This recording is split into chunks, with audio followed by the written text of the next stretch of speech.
বিসমিল্লাহির রহমানির রহিম।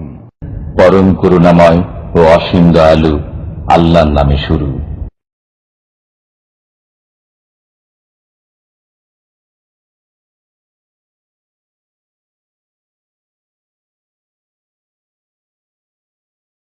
আসসালামু আলাইকুম ওয়া রাহমাতুল্লাহি ওয়া বারাকাতুহু। বিসমিল্লাহির রহমানির রহিম। আলহামদুলিল্লাহি রাব্বিল আলামিন ওয়াস সালাতু ওয়াস সালামু আলা সাইয়্যিদিল মুরসালিন নবিয়ানা মুহাম্মদ ওয়া আলা আলিহি ওয়া সাহবিহি আজমাইন ওয়া মান তাবি'আহুম বিইহসানিন ইলা ইয়াউমিদ্দিন, আম্মা বা'দ। ফাকাদ ক্বালা আল মুআল্লিফ রাহিমাহুল্লাহু তাআলা বাবু মা জাআ আন্না সাবাবা কুফরি বানি আদম ওয়া তারকিহিম দীনাহুম হুয়াল গুলু ফিস সালিহিন ওয়া কওলিল্লাহি আযজা ওয়া জাল্লা ইয়া আহলাল কিতাবি লা তাগলু ফি দীনিকুম। وفي الصحيح عن ابن عباس رضي الله عنهما في قوله تعالى وقالوا لا تذرن آلهتكم ولا تذرن ودا ولا سواعا ولا يغوث ويعوق ونسرا قال هذه أسماء رجال صالحين من قوم نوح عليه السلام فلما هلكوا أوحى الشيطان إلى قومهم أن ينسبوا إلى مجالسهم التي كانوا يجلسون فيها أنصابا وسموها بأسمائهم ففعلوا ولم توبد حتى إذا هلك أولئك ونسي العلم عبدت. وقال ابن القيم رحمه الله تعالى قال غير واحد من السلف لما ماتوا عكفوا على قبورهم ثم صوروا تماثيلهم ثم طال عليهم الأمد فعبدوهم إلى آخره. আল্লাহ পাকের সমস্ত প্রশংসা যে আল্লাহ পাক রব্বুল আলামিন একক, যার কোনো শরীক নেই। সমস্ত ভালো গুণ তার জন্য, সমস্ত ত্রুটি থেকে মুক্ত একমাত্র আল্লাহ পাক রব্বুল আলামিন। সালাত এবং সালাম নাযিল পেয়ে নবী মুহাম্মদ রাসূলুল্লাহ সাল্লাল্লাহু আলাইহি সাল্লামের উপর, যাকে আল্লাহ পাক রব্বুল আলামিন তৌহিদ নিয়ে পাঠিয়েছিলেন আর তৌহিদের দাওয়াত দিয়ে তিনি দ্বীন ইসলামের দাওয়াত শুরু করেছেন। তৌহিদ যার ঠিক হয়ে যাবে সেই ব্যক্তি আল্লাহ পাকের রহমত অবশ্যই পাবে। আল্লাহ পাক রব্বুল আলামিন যেন আমাদের তৌহিদ বুঝার এবং তার প্রতি বিশ্বাস করার, তার বাস্তবায়ন করার তৌফিক দান করেন। আজকে কিতাবুত তাওহীদে দর্শের বিষয়বস্তু হচ্ছে নেক লোকদের সম্পর্কে অতিরঞ্জন বাড়াবাড়ি। এটি হচ্ছে মুখ্য কারণ আদম সন্তানের মাঝে যুগে যুগে শিরকের এবং তাদের দ্বীন যে তৌহিদ পরিত্যাগ করার। আর শিরক হচ্ছে কুফরি, কারণ কুফরি মানে অস্বীকার করা, আর শিরক আল্লাহ পাকের তৌহিদকে অস্বীকার করা। এই জন্য লেখক রহমতুল্লাহ আলাইহি বলছেন যে বাবু মা জাআ, এই অধ্যায় হচ্ছে এই বিষয় সম্পর্কে যে যা এসেছে কোরআন এবং হাদিসে, তা হলো আন্না সাবাবা কুফরি বানি আদম ওয়া তারকিহিম দীনাহুম হুয়াল গুলু ফিস সালিহিন। আদম সন্তানের কুফরির কারণ এবং তাদের দ্বীন পরিত্যাগ করার কারণ। আদম সন্তানের কুফরির কারণ মানে তৌহিদকে অস্বীকার করার কারণ। তারা তৌহিদকে অস্বীকার করে শিরকে লিপ্ত হয়েছে। এই জন্য শিরকে এখানে লেখক রহমতুল্লাহ আলাইহি কুফরি বলে আখ্যায়িত করেছেন। আর যেই ব্যক্তি তৌহিদ ছেড়ে দিল, শিরকে লিপ্ত হলো, যে ব্যক্তি শিরকে লিপ্ত হলো সেই ব্যক্তি তৌহিদ ছেড়ে দিল। আর তৌহিদ ছেড়ে দেওয়াই তাদের দ্বীন ছেড়ে দেওয়া, কারণ তৌহিদবিহীন দ্বীন হয় না। যদিও দ্বীনের বহু কাজই করুক বা সবগুলি কাজই করুক, কিন্তু দ্বীনের মৌলিক বিষয় যার ওপর দ্বীনের ভিত্তি রয়েছে তা হচ্ছে আল্লাহ পাকের একত্ব তৌহিদ। আল্লাহ পাকের একত্বই যদি না থাকে তার রুবুবিয়তের ক্ষেত্রে, তার কাজে, তার ইবাদত বন্দেগীর ক্ষেত্রে, তার নাম গুণাবলী আসমা সিফাতের ক্ষেত্রে, তাহলে আর দ্বীনের কি থাকলো? সেই দ্বীন শিরকি দ্বীনে পরিণত হলো। এই জন্য লেখক রহমতুল্লাহ আলাইহি বলেছেন যে নেক লোকদের সম্পর্কে, নেক লোক বলতে আম্বিয়া রসুলগণ হইতে পারেন, সবচেয়ে বেশি নেক মানুষ তারা, আর তারা মানুষ ছিলেন। আর নেক মানুষ আম্বিয়া রসুলগণ ছাড়া অন্যরা সিদ্দিকিন, সোহাদা, সালেহিন, যাদেরকে সাধারণ ভাষায় অলিয়া উলিয়া বলা হয়। আম্বিয়া এবং আউলিয়া, নবী ওলিগণ সম্পর্কে অতিরঞ্জন বাড়াবাড়ি করতে গেলে, অতিভক্তি দেখাতে গেলে কি হতে পারে? এটাই এক সময় আদম সন্তানের শিরকের, কুফরির এবং আসল দ্বীন পরিত্যাগের কারণ হইতে পারে। যুগে যুগে মানব সমাজ শিরকে লিপ্ত হয়েছে, কুফরি করেছে, দ্বীনকে ত্যাগ করেছে। কি কারণে? তার কারণ হচ্ছে আল্লাহ পাকের নেক বান্দাদের সম্পর্কে, আম্বিয়া রসুলগণ সম্পর্কে, ওলিয়া উলিয়া সম্পর্কে, সিদ্দিকিন শাহাদা সালেহিনদের সম্পর্কে বাড়াবাড়ি করা। যখনই বাড়াবাড়ি করতে গেছে, যে আল্লাহ পাকও বলেননি, এত বড় মর্যাদা আল্লাহ দেননি, রাসূলুল্লাহ সাল্লাল্লাহু আলাইহি সাল্লাম এই কথা বলেননি, বা যুগে যুগে আম্বিয়া রসুলগণও বলেননি যে আম্বিয়া রসুলগণের এত বড় মর্যাদা রয়েছে যেখানে আল্লাহর শরীক হয়ে যায়, ওলিয়া উলিয়াগণের এত ক্ষমতা রয়েছে যে আল্লাহর কাজ করে দিতে পারে, এসব কথা বলেননি। যেসব কথা আল্লাহ পাকও বলেননি তাদের শানে, আর তার রাসূল সাল্লাল্লাহু আলাইহি সাল্লাম বা অন্যান্য আম্বিয়া কেরামও বলেননি, সেসব কথা যদি তাদের শানে বাড়াতে গিয়ে, তাদের অতিভক্তি দেখাতে গিয়ে, তাদের শ্রদ্ধা সম্মান পেশ করতে গিয়ে বলা হয়, করা হয়, এটা হচ্ছে গুলু, বাড়াবাড়ি। গুলুর অপর নাম আরবিতে ইফরাত, সীমা ছড়িয়ে যাওয়া। যতটা সীমানা রয়েছে সীমানা ছড়িয়ে যাওয়া কে ইফরাতও বলা হয়, গুলু বলা হয়। এই মর্মে লেখক কয়েকটি আয়াত নিয়ে এসছেন আর হাদিস নিয়ে এসছেন। বলছেন যে এই মর্মে মহান আল্লাহর বাণী সূরা নিসার আয়াত নম্বর 171 রয়েছে, ইয়া আহলাল কিতাবে লা তাগলু ফি দীনিকুম, হে আহলে কিতাব। আহলে কিতাব কাকে বলা হয়? হে কিতাব ধারণকারীরা। কিতাব ধারণকারী কাদেরকে বলা হয়েছে কোরআনের ভাষায়? ইহুদি এবং খ্রিস্টানদেরকে বলা হয়েছে। কোরআনে কারীমে তো আল্লাহ পাকের কিতাব, তো শাব্দিক অর্থে তো আমরাও তো কিতাব বলা, আমরা কিতাব কি ধারণ করি না? মুসলিম উম্মতের কাছেও তো কিতাব রয়েছে, কিন্তু উম্মতে মুসলিমাকে, মুসলিম মুমিনদেরকে, রাসূলুল্লাহ সাল্লাল্লাহু আলাইহি ওয়াসাল্লামের এই শেষ উম্মতকে আহলে কিতাব বলা যাবে না। কারণ আহলে কিতাবের শাব্দিক অর্থ ফিট হইলেও পারিভাষিক অর্থ হচ্ছে আহলে কিতাব মানে নবী করিম সাল্লাল্লাহু আলাইহি সাল্লামের নবুয়তের আগমনের পূর্বে যেসব জাতির নবীদেরকে কিতাব দেওয়া হয়েছে, আর ওই সব নবীর অনুসরণের দাবিদার যারা। আর এই ক্ষেত্রে দুটো জাতি শুধু মানব জাতির ইতিহাসে বাকি আছে, দুনিয়াতে মজুদ আছে, আর বাকি আগের অন্য অন্য নবীগণের উম্মতরা নিশ্চিহ্ন হয়ে গেছে। নূহ আলাইহিস সালামের উম্মত নেই কেউ, ইব্রাহিম আলাইহিস সালামের উম্মত বলে কেউ নেই, তাই না? অন্য অন্য নবী রাসূলগণের কেউ উম্মত নেই, একমাত্র মূসা আলাইহিস সালামের অনুসরণের দাবিদার। অনুসরণের দাবিদার কেন বলছি? যে তারা মূসা আলাইহিস সালামের অনুসারী নয়। ইহুদিরা মূসা আলাইহিস সালামের আসল অনুসারী নয়, কিন্তু দাবি করে যে আমরা তাওরাত মানি, আমরা মূসা আলাইহিস সালামের উম্মত। এই জন্য দাবিদার বললাম। দাবি একটা জিনিস আর বাস্তবে অনুসারী হওয়া আলাদা জিনিস। এইরকমই ঈসা আলাইহিস সালামের অনুসরণের দাবিদার হচ্ছে খ্রিস্টানরা, কিন্তু ঈসা আলাইহিস সালামের অনুসারী নয়। ঈসা আলাইহিস সালাম তাওহীদ নিয়ে এসেছিলেন, আর তাদের ধর্ম শিরকের ধর্মে পরিণত হয়েছে। ঈসা আলাইহিস সালাম আল্লাহ পাকের একত্ব নিয়েছিলেন, তারা তৃতীয়বাদে, তিন খোদাই, তিন ইলাহ বিশ্বাসী। ঈসা আলাইহিস সালামের শিক্ষা ছিল যে আমি আল্লাহর বান্দা আর আমার মা আল্লাহ পাকের বান্দি। ইন্নী আব্দুল্লাহ, আমি আল্লাহর বান্দা।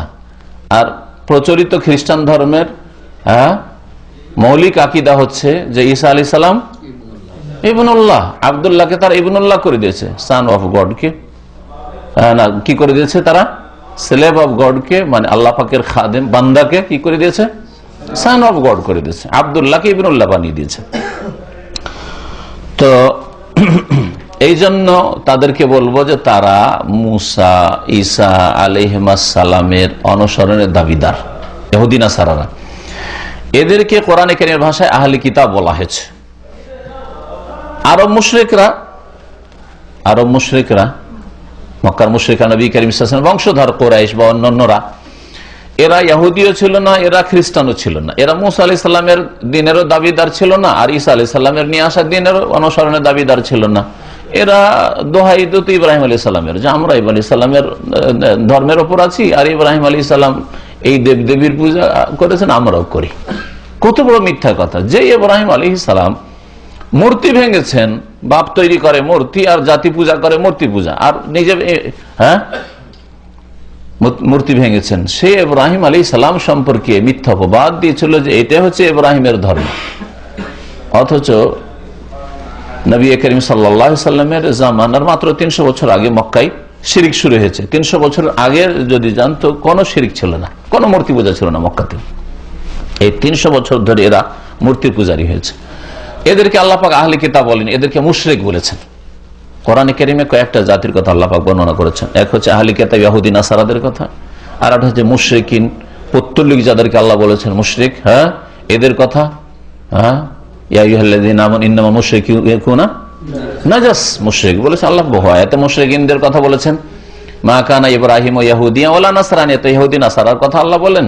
ওয়ালাকিন কানা হানিফা মুসলিমা ওয়া মা কানা মিনাল মুশরিকিন, মুশরিক ছিলেন না। তা মুশরিক ইহুদি নাসারা, আর আরেকজন হচ্ছে মুসলিম, হানিফা মুসলিম। ইব্রাহিম আলাইহিস সালাম হানিফ মুসলিম ছিলেন, আল্লাহর একনিষ্ঠ বান্দা, আল্লাহ অভিমুখী, হানিফ আর মুসলিম ছিলেন তিনি। তো মুসলিমদের কথা বর্ণনা করা হলো আয়াতে, মুশরিকদের কথা বলা হলো, আর ইহুদির কথা বলা হলো, খ্রিস্টানের কথা বলা হলো, তাই না? আর একটা দলের কথা কোরআনে কারীমে আল্লাহ বয়ান করেছেন, সেই দলটার নাম জানেন? মুনাফিক।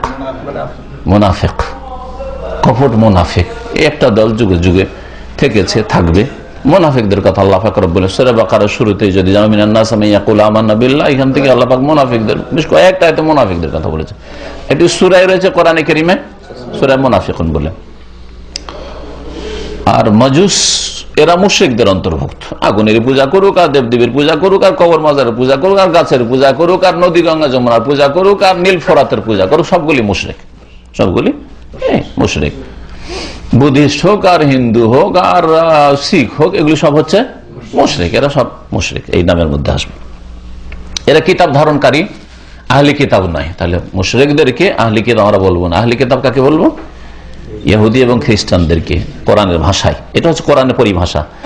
আল্লাহ পাক বিশেষ করে আহলি কিতাবকে সম্বোধন এই জন্য করেছেন যে আহলি কিতাব ইহুদি নাসারাদের কাছে ধর্মের কিছু জ্ঞান ছিল অবশিষ্ট, যদিও মিক্সচার, হক বাতিলের মিক্সচার ছিল, হক স্পষ্ট ছিল না, কিন্তু ওই কিতাবগুলিতে ভালো কথা কিছু আছে।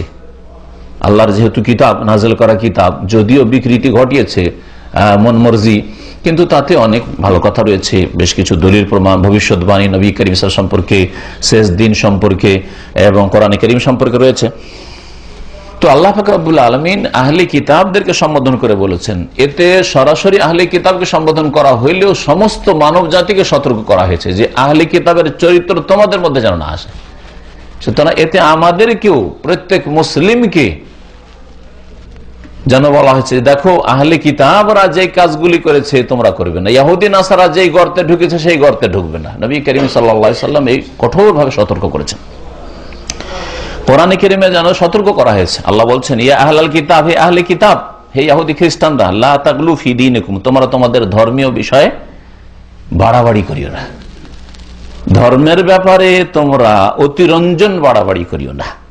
এই হলো কোরআনে কারীমের আয়াত। আর এই আয়াত থেকে আমরা যা জানতে পারলাম সেটা বলবো। আর এই অধ্যায় লেখক রাহমাতুল্লাহ আলাইহি কিতাবুত তাওহীদ এই জন্য নিয়ে এসেছেন যে এর পূর্বে প্রথম শুরু করেছেন কিতাবুত তাওহীদে, তাওহীদের বিভিন্ন শাখা প্রশাখা বিষয়গুলি নিয়ে, আর তারপরে তাওহীদ বিপরীত যে শিরকগুলি মানুষ করে থাকে সেই শিরকগুলির কথা উল্লেখ করেছেন। বিশেষ করে যারা কবর পূজা করে থাকে, কবরে সিজদা করে থাকে, কবরে মান্নত করে থাকে, কবরে যেন জবাই করে থাকে, এইসব আলোচনাগুলি এসছে, তাবিজ তোমার ইত্যাদি আলোচনাগুলি এসছে।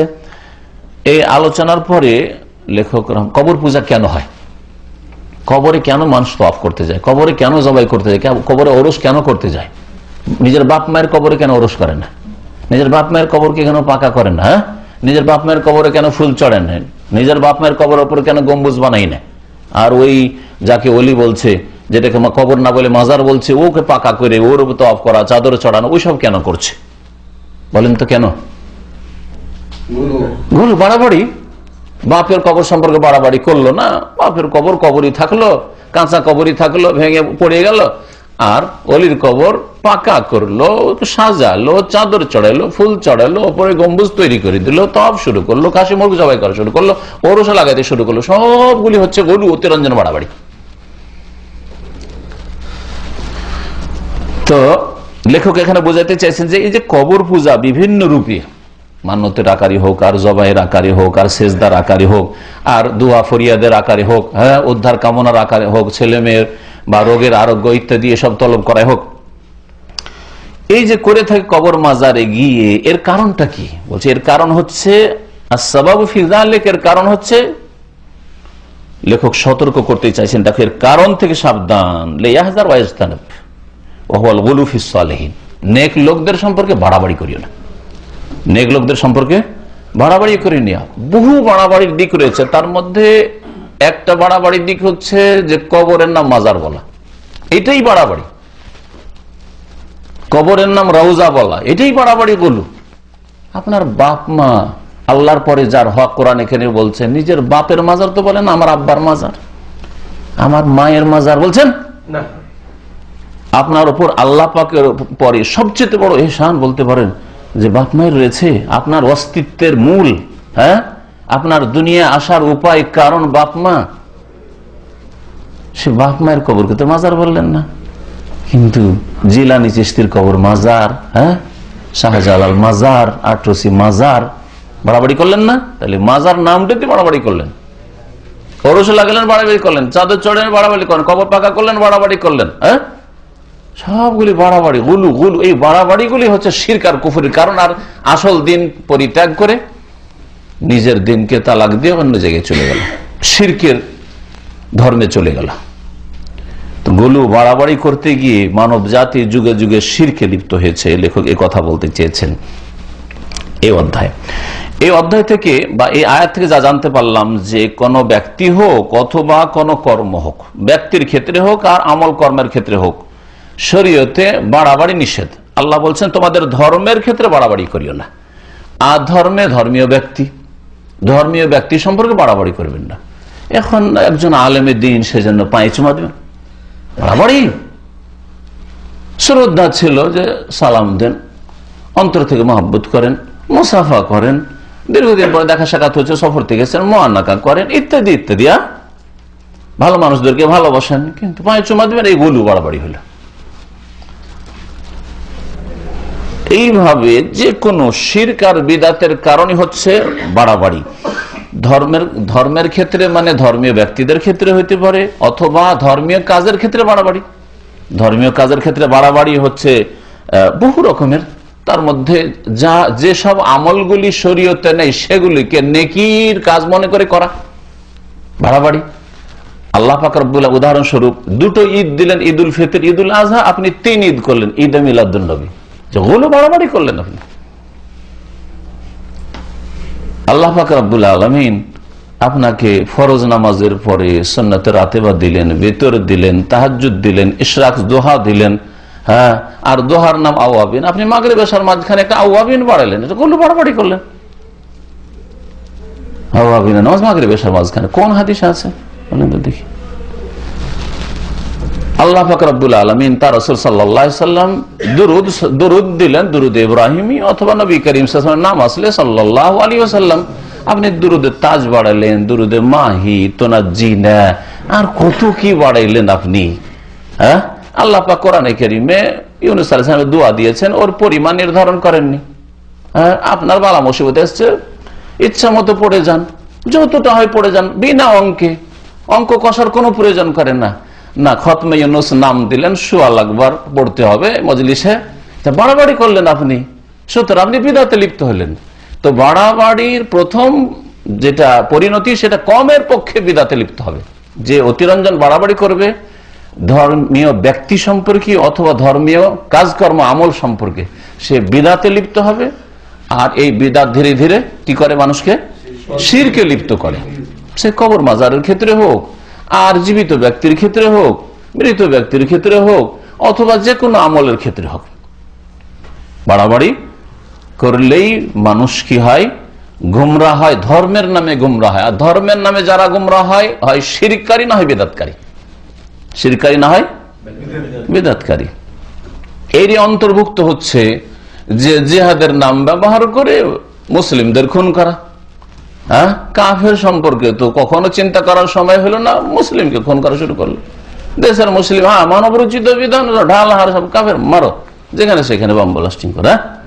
এই যে ফতুয়াবাজি সন্ত্রাসীদের, এটা জিহাদ না, এটা হলো কি? ধর্মের ক্ষেত্রে, ধর্মীয় আমলের ক্ষেত্রে দোহাই পড়লো জিহাদের, কিন্তু আসলে জিহাদ না, এটা হচ্ছে হ্যাঁ সন্ত্রাস, এটা হচ্ছে ফাসাদ সৃষ্টি করা। এটা হচ্ছে ফাসাদ সৃষ্টি করা। আল্লাহ পাক ফাসাদকে হারাম করেছেন কঠোর ভাবে। ওয়াল ফিতনা, আর এর অপর নাম হচ্ছে ফিতনা। ওয়াল ফিতনা তো আসাদ্দু মিনাল কতল, আল্লাহ বলেছেন খুন করার চাইতে ফাসাদ সৃষ্টি করা, ফিতনা করা বেশি কঠোর অপরাধ। তো এই আয়াত দ্বারা জানতে পারলাম যে শরীয়তে ব্যক্তির ক্ষেত্রে, আমল কর্মের ক্ষেত্রে বাড়াবাড়ি হারাম। আল্লাহ পাক ইহুদি নাসারাদেরকে নিষেধ করেছেন, আর সেই নিষেধাজ্ঞা কোরআনে কারিমে রয়েছে। সুতরাং প্রত্যেক মানুষের জন্য, প্রত্যেক মুসলিমের জন্য, অমুসলিম সকলের জন্য বাড়াবাড়ি করবে না ধর্মের ক্ষেত্রে।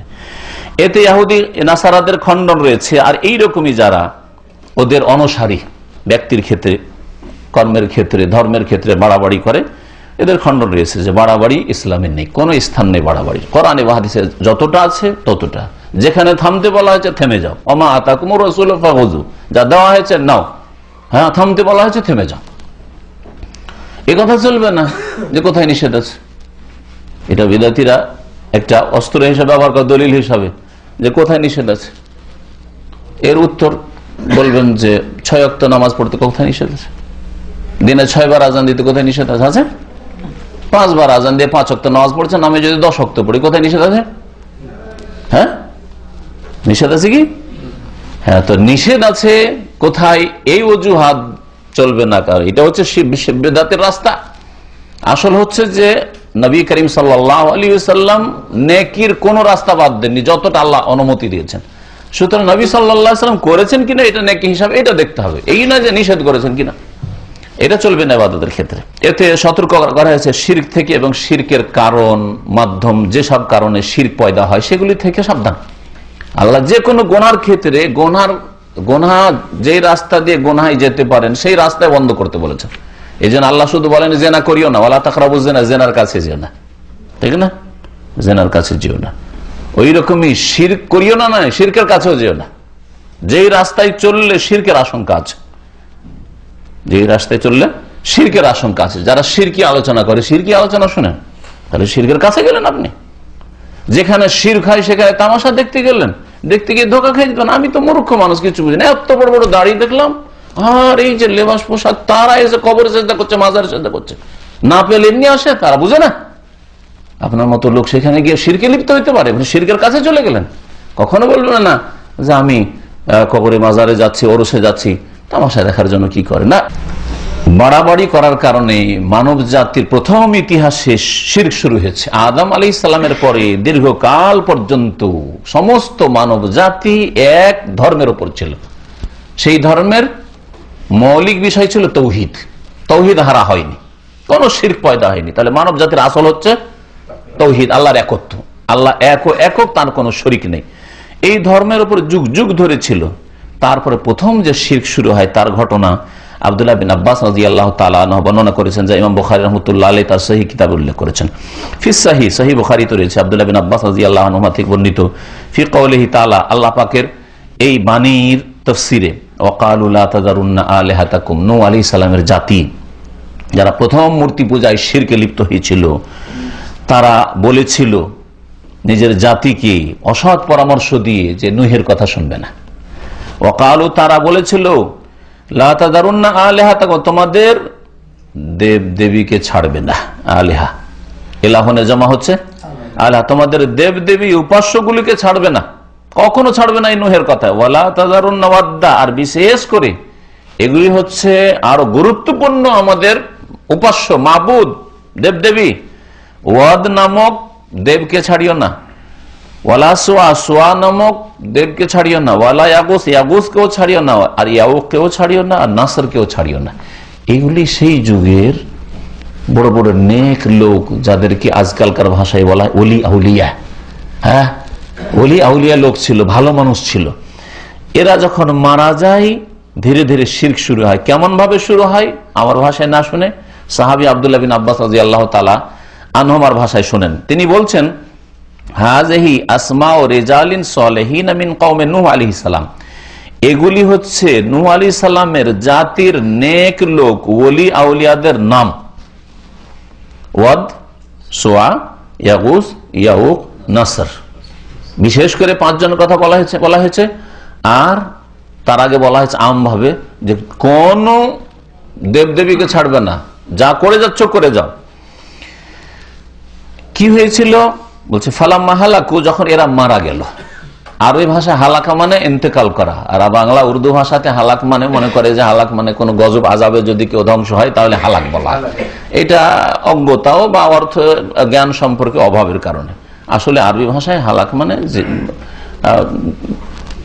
নিশ্চিহ্ন হয়ে যাওয়া, হালাক মানে মারা যাওয়া। হ্যাঁ, এটাই যে নেই আর, এই হচ্ছে হালাক হওয়া। সে ভালো মানুষ হইতে পারে। ইউসুফ আলাইহিস সালাম সম্পর্কে আল্লাহ পাক রব্বুল কোরআনে কারীমে বলছেন যে ফালাম্মা হালাকা, যখন তিনি ইন্তেকাল করলেন। আল্লাহর নবী সম্পর্কে আল্লাহ বলছেন যখন ইউসুফ আলাইহিস সালাম ইন্তেকাল হয়ে গেল, লাইয়াবাসাল্লাহু মিন বাদি রাসূলা, এত সুন্দর রাসূল আমাদের মাঝে ছিলেন, এরপর আর কোন রাসূলই আসবে না আমাদের মাঝে। আল্লাহ ওখানে ইউসুফ আলাইহিস সালাম নবীর ক্ষেত্রে হালাকা শব্দ ব্যবহার করেছেন। তা হালাক শব্দটি কোনো মন্দ শব্দ না, কিন্তু আমাদের দেশে যেহেতু মন্দ, সেজন্য কারো সম্পর্কে বলবেন না, কারণ ওতে মানহানি ভাববে মানুষে। তবে অর্থ জেনে রাখা অবশ্যই উচিত, হ্যাঁ, যাতে এটাকে না মনে করেন যে হালাক মানে কোনো গজব আযাব শাস্তি না। ভালো মানুষ ইন্তেকাল করলে হালাকা শব্দ বলা যেতে পারে। ফালাম্মা হালাকু, যখন এই সব নেক লোকেরা ইন্তেকাল করলো, দুনিয়া থেকে বিদায় নিল, আওহা শায়তানু ইলা কওমিহিম, তখন শয়তান ওদের জাতির জনসাধারণ যারা, এরা তো ছিল মুরব্বি, ওলিয়া উলিয়া, পরেশগার লোক, হ্যাঁ, ধর্মগুরু, এই জাতির লোকদের কাছে শয়তান কি করলো? ওহী করলো। এই হাদিস দ্বারা আমরা জানতে পারলাম যে আল্লাহ পাকের ওহী হয় পবিত্র, আর পবিত্র আল্লাহ পাকের ফেরেশতা, পবিত্র সৃষ্টি ফেরেশতা জিবরাইল আলাইহিস সালামের মাধ্যমে আসে, তাই না? আর পবিত্র মানুষের কাছে আসে, তারা হচ্ছেন আম্বিয়া রাসূলগণ। আর শয়তানের ওহী হয়, শয়তানের ওহী কার কাছে আসে? খারাপ লোকদের কাছে আসে, গণকের কাছে, চাটুকরের কাছে, কুচরিত্রের মানুষের কাছে, যারা শিরক বিদআত করে তাদের কাছে, নতুন নতুন কাজ করছে ধর্মের নামে, ওদের কাছে। তাহলে এগুলো কে শিখালো? বলছে শয়তানের ওহী। এই হাদিস কি বলছে? শয়তানের ওহী। আর কোরআনে কারীম আল্লাহ বলছেন, কোরআনে কারীমেও আল্লাহ পাক রব্বুল আলামিন একটি আয়াত ইরশাদ করেছেন, ওয়া ইন্নাশ শায়াতিনা লা ইউহুনা ইলা আউলিয়াহিম, আর নিশ্চয় শয়তান ওহী করে, শয়তান ওহী করে নিজ বন্ধুদের কাছে। শয়তানের যারা বন্ধু তাদের কাছে শয়তান ওহী করে। আর আল্লাহ পাকের বন্ধু যারা আম্বিয়া রসুলগণ, আম্বিয়া রসুলগণের কাছে আল্লাহ পাকের ওহী হয়ে থাকে। আর আল্লাহ পাকের ওহী হচ্ছে হক, আর শয়তানের ওহী হচ্ছে বাতিল। শয়তান কি ওহী করলো? তাহলে বাতিল ওহী করলো। হ্যাঁ, তাওহীদের ওহী করবেন, তাওহীদের পরামর্শ দিবেন না। এখানে ওহী মানে হচ্ছে শিক্ষা দেওয়া, ইশারা ইঙ্গিত করা, ওয়াসওয়াসা কুমন্ত্রণা দেওয়া, এগুলি হচ্ছে। সে মানুষের রূপ ধরে এসে হইতে পারে, অথবা অন্তরে খারাপ কুমন্ত্রণা দিয়ে হইতে পারে। ওই জাতিকে শয়তান ওহী করলো কি, যে আনিন সিবু ইলা মাজালিসিহিম, তাদের মজলিসগুলিতে, যেখানে এই নেক লোকেরা, ওলিয়া আউলিয়াগুলি বসতেন, ওখানে তোমরা কি করো? তাদের প্রতিমূর্তি দাঁড় করে নাও। নাসাবা আনসু মানে দাঁড় করা। আল্লাতী কানু ইয়াজলিসুনা ফিহা আনসাবান, যেই সব জায়গাগুলিতে এরা বসতেন, ওই জায়গাগুলিতে কি করো? তাদেরই প্রতিমূর্তি তৈরি করে, কাছাকাছি ছবি অঙ্কন করে ওখানে দাঁড় করে দাও, পাথর দিয়ে, মাটি দিয়ে। ওয়াসাম্মুহা বিআসমাইহিম, আর ওদের নামে নামকরণ করো। লোকগুলি মারা গেছে, এখন কি হলো? মূর্তি তৈরি হলো, আর ওদের কাছাকাছি চেহারা একটু করলো, তারপরে নাম লিখে দেওয়া হলো। এটা হচ্ছে ওয়াদ, সোয়া, ইয়াগুস, ইয়াউক, নাসার। এরা ওলিয়া উলিয়া ছিল, দুনিয়া থেকে চলে গেছে, এদের প্রতিমূর্তি তৈরি হলো, আর ওদের নামে ডাকা হইলো যে এটা হচ্ছে অমুক, এটা হচ্ছে অমুক, এটা হচ্ছে অমুক ওলি। ফাফা আলু, তাই করলো। শয়তান এই ওহী করলো আর তাই করলো। অন্যান্য তাফসীরে কিতাবাইতে রয়েছে যে শয়তান মানুষের রূপ ধরে এসেছিল, মুরব্বী সেজে, বৃদ্ধ, একেবারে যেন ওলিউল্লাহ সেজে এসছে, আর খুব হিতাকাঙ্ক্ষী দরদি মানব জাতির। এসে জিজ্ঞেস করলো, তোমরা কি করছো? প্রথমখানে ওতে আরেকটু লম্বা কথা রয়েছে, সেটাও বলি। যখন এই লোকগুলি, নেক লোকগুলি ইন্তেকাল করলেন, তখন এরা শোকে ভেঙে পড়ল, খুব শোকার্ত। ওই সময় শয়তান আসলে এসে বললো যে কি ব্যাপার, তোমরা এত ভেঙে পড়েছো কেন? বলছে আর বলবেন না, আমাদের মাঝে যারা নেক লোক, ওলিয়া উলিয়া ছিলেন, সব চলে গেছে, আমরা সব অবাঞ্ছিত লোক, অপদার্থ লোকগুলো থেকে গেছি, নেক লোক আর নেই আমাদের মাঝে, তাই আমরা শোকে ভেঙে পড়েছি। বলছে শোক করার কোনো প্রয়োজন নেই, ওরা মারা গেছে, ওদের প্রতিমূর্তি তৈরি করে নাও। ওদের প্রতিমূর্তি তৈরি করে তোমরা যেখানে ইবাদতবন্দি করছো, নামাজ পড়ছো, ওখানে করে দাঁড় করে দাও, দাঁড় করে দাও, ওদেরকে দেখলে হবে কি, ওদের কথা স্মরণ হবে, ওদের আখলাক, ওদের আমল, ওদের ইবাদত বন্দেগী, ওদের তাকওয়া পরহেজগারি, আল্লাহ ভীরুতা স্মরণ হবে, ওদের মতো তখন তোমরা চরিত্র গঠন করবে, ওদের মতো তোমাদের নামাজ রোজা হবে আর ইখলাস হবে, ওদেরকে দেখলে তোমাদের ঈমান তাজা হবে। দেখেন কেমন ভাবে শিখাচ্ছে। বলছে কথাটা তার মন্দ না, তার মন্দ কথা বলেনি, তো শিরক করতে বলেনি, বলছে যে ওদের মূর্তি তৈরি করে রেখে দাও, ছবি তৈরি অঙ্কন করে বা তৈরি করে প্রতিমূর্তি তৈরি করে, আর ওদের দেখলে তোমাদের ঈমান তাজা হবে। কথা তো ভালো, তাই করলো। যে জায়গায় নামাজ পড়ে, ইবাদতবন্দি করে, উপাসনালয়ে নূহ আলাইহিস সালামের পূর্ব যুগের লোকেরা, ওরা ওই রকম কাজ করলো। তারপর এই প্রজন্ম মারা গেল। এই প্রজন্ম যেহেতু ওলিয়া উলিয়াদেরকে এদেরকে পেয়েছিল, তো তৌহিদ ছিল, ওরা কিন্তু পূজা শুরু করেনি, এরা মারা গেল। ওদের পরের প্রজন্ম আসলো, ছেলে মেয়েরা আসলো, ওরা এসে ওই রকমই তখন ওদেরকে দেখে, ভক্তি করে, আর ওদের মতো চরিত্র আমাদের গঠন করতে হবে, ওই রকম ইবাদতবন্দি করতে হবে। শয়তান আর একদিন আসলো মানুষের রূপ ধরে, আসার বলে কি করো, আমরা আল্লাহর ইবাদতবন্দি করি। আর এগুলো কি বলছে, এগুলি সব নেক লোক ছিলেন, তো ওদেরকে দেখলে আমাদের ঈমান তাজা হয়, যে ওদের মতো আমাদের আকীদা আমল তৈরি করব, আখলাক চরিত্র তৈরি করব। তো এই জন্য এদের আমাদের বাপ দাদারা তৈরি করে রেখেছে তাদের প্রতিমূর্তি, ওদের দেখলে আমাদের ঈমানটা তাজা হয়, যে এইরকম আমরাও নেক লোক হওয়া। তো বলছে তোমরা বোকা, সব বেকুফ, তোমরা জানো না আসলে এরা এত বড় ওলিয়া উলিয়া ছিলেন যে এদেরকে ডাকলে আল্লাহকে পাওয়া যায়, এদেরকে সেজদা করলে আল্লাহকে পাওয়া যায়, এদেরকে আল্লাহ এমন ক্ষমতা দিয়ে রেখেছেন, এদেরকে ডাকলে এরা আল্লাহর কাছ থেকে নিয়ে দিবে তোমাদেরকে, এরা আল্লাহ পর্যন্ত পৌঁছার সিঁড়ি ওসিলা, এদেরকে ডাকো, এরাই সবকিছু তোমাদের করে দেবে। এই যে ওসিলার থিওরি পেশ করে দিল, যে ওসিলার থিওরি আজকে বর্তমান যুগে মুসলিম সমাজে কবর মাজার পূজাই চলছে, যে পীর হচ্ছে আল্লাহ পর্যন্ত পৌঁছার ওসিলা, জীবিত পীর আর মুর্দা পীর, ওলি আউলি এরা হচ্ছে ওসিলা। কবর মাজারে না গেলে, এরা যদি আল্লাহর কাছে না পৌঁছে দেয়, এরা সুপারিশ না করে, আমরা কি করে পৌঁছবো? গুনাহগার মানুষ, পাপী তাপী মানুষ, বুঝছেন না? ওই নূহ আলাইহিস সালামের যুগের শিরকের থিওরি যে শয়তান শিখিয়েছিল, আজকের যুগে ওটাই ঢুকেছে ওসিলার নামে। বলছেন এখানে সংক্ষেপে তাই করলো তারা, ওই নাম দিল, প্রতিমূর্তি তৈরি করে, ওয়ালাম তুবাদ, কিন্তু প্রথম যুগে পূজা শুরু হয়নি সরাসরি, কিন্তু পূজা শুরু হয়নি। কারণ প্রথম খানে চালাক শয়তান, যেমন তেমন চালাক না, ও শয়তান বুঝতে পারছে যে যদি বলি যে এগুলোকে সেজদা করো, এক্ষুনি আমাকে মেরে শেষ করে দেবে, আর এরা আরো শক্ত হয়ে যাবে ধর্মের উপর, আরো শক্ত হয়ে যাবে তারা, এদেরকে পারবো না। প্রথম ওই পরামর্শ দিয়ে হাত্তা ইজা হালাকা, ওই লোকেরা যখন মারা গেল, প্রথম যুগের মানুষরা যারা ওই নেক লোকগুলিকে পেয়েছে যখন মারা গেল, ও নসিয়াল এলমো, আর এলম উঠে গেল, এলম উঠে গেল, আসল শরীয়তের যে এলম, তৌহিদ, সুন্নাত, নবীর আদর্শ কি ছিল, ধর্ম সম্পর্কে সঠিক জ্ঞান তাদের উঠে গেল। ও বেদাত, তখন এগুলির পূজা শুরু হয়ে গেল। ওইভাবে শয়তান চক্রান্ত করে আগামী প্রজন্মকে এরা এতে এই মূর্তি পূজাতে লাগিয়ে দিল। ইমাম ইবনুল কাইয়িম রাহমাতুল্লাহ আলাইহি বলছেন যে এর সাথে সাথে আর এক রকমের শিরক শুরু হয়েছিল, বরং ওইটা দিয়েই শুরু হয়েছিল নেক লোকের পূজা। কালা গায়রু ওয়াহিদ মিনাস সালাফ, বলছেন সালাফে সালেহিনদের একাধিক ব্যক্তি বলেছেন, সালাফের প্রথম সারির লোকেরা হচ্ছেন সাহাবায়ে কেরাম, তারপরে তাবেঈন, তাবা তাবেঈন, আইম্মায়ে কেরাম, তারা অনেকে বলেছেন, গায়রু ওয়াহিদ মানে অনেকে, কি বলেছেন, লাম্মামাতু, এই নেক লোকেরা, ওয়াদসুয়া, ইয়াগুস, ইয়াউক, নাসর, এই লোকেরা যখন মারা গেল, আকাফু আলা কবরিহিম, তাদের কবরে এরা অবস্থান করা শুরু করল। আজকাল উর্দু ভাষায় ভারত পাকিস্তানে কবরের মোজাবির বলে, কবরে যে বসে থাকে যে সব কবরের খাদেমরা, মাজারের খাদেমরা, এদেরকে মোজাবির বলা হয়। তো এই মোজাবির, এই এতেকাফ, আকাফু মানে মোজাবির হয়ে বসলো, কবর নিয়ে বসলো, যে কবর এখানেই থাকবো, ওলি আউলিয়ার কবরের কাছেই থাকবো, এদেরকে ভক্তি করলে, এদের কবরকে ভক্তি করলে আল্লাহকে পাবো। এই প্রথম কবরের কাছে বসা শুরু হলো, দাফন করে যে চলে আসবেন না, কবরের কাছে বসে আছে।